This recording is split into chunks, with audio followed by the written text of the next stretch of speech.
বেফাঁস কথা বলে মনোযোগ আকর্ষণ কি ডোনাল্ড ট্রাম্প ইচ্ছে করেই করেন?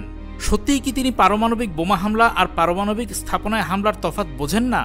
নাকি ইসরায়েলের সঙ্গে মিলে ইরানে হামলা চালিয়ে কথিত জয়ের আনন্দে তিনি এখনও আত্মহারা?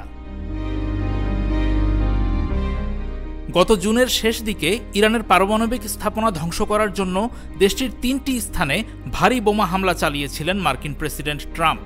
ন্যাটোর শীর্ষ সম্মেলনে যোগ দিতে নেদারল্যান্ডস সফরের সময় তিনি সেই ঘটনার প্রসঙ্গ টেনে অপ্রত্যাশিত মন্তব্য করে বসেন। দ্বিতীয় বিশ্বযুদ্ধে জাপানে যুক্তরাষ্ট্র যে পারমাণবিক বোমা ফেলেছিল তার সঙ্গে তার ইরানে চালানো হামলাকে এক করে ফেলতে চাইছেন।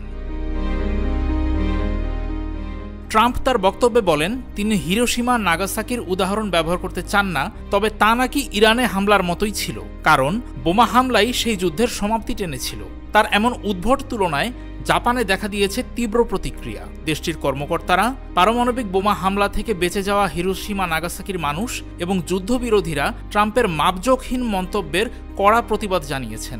এমন তুলনা খুবই নিষ্ঠুরতা এবং বেপরোয়া বলে তারা মন্তব্য করেছেন।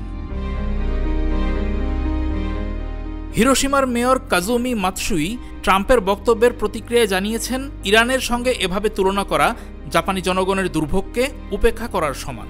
তিনি জোর দিয়ে বলেছেন, অতীত বা বর্তমান কোনো কালেই গণবিধ্বংসী অস্ত্রের ব্যবহার ন্যায্য হতে পারে না। নাগাসাকির মেয়র শিরো সুজুকিও এক বিবৃতিতে ট্রাম্পের বক্তব্যের নিন্দা জানান। তিনি বলেন, কোনো পরিস্থিতিতেই পারমাণবিক বোমা ব্যবহারের ন্যায্যতা দেওয়া যায় না। যুদ্ধ শেষ করার উপায় হিসেবে ওই হামলাকে সামনে আনাকে ভুক্তভোগীদের জন্য অপমানজনক বলে মন্তব্য করেন তিনি। তীব্র ক্ষোভ প্রকাশ করে ট্রাম্পের বিবৃতির নিন্দা করেছেন জাপানে পারমাণবিক বোমা হামলায় বেঁচে যাওয়া মানুষেরাও। তাদের একজন সংবাদ মাধ্যমে সেদিনের সেই বীভৎসতা তুলে ধরেন। জাপানের মানুষদের আগুনে পুড়তে দেখার বর্ণনা দেন তিনি। তার দাবি, কেউ যদি পারমাণবিক বোমা হামলাকে শান্তির উপায় বলে মনে করে তাহলে তার নিষ্ঠুরতা আর মূর্খামির লক্ষণ।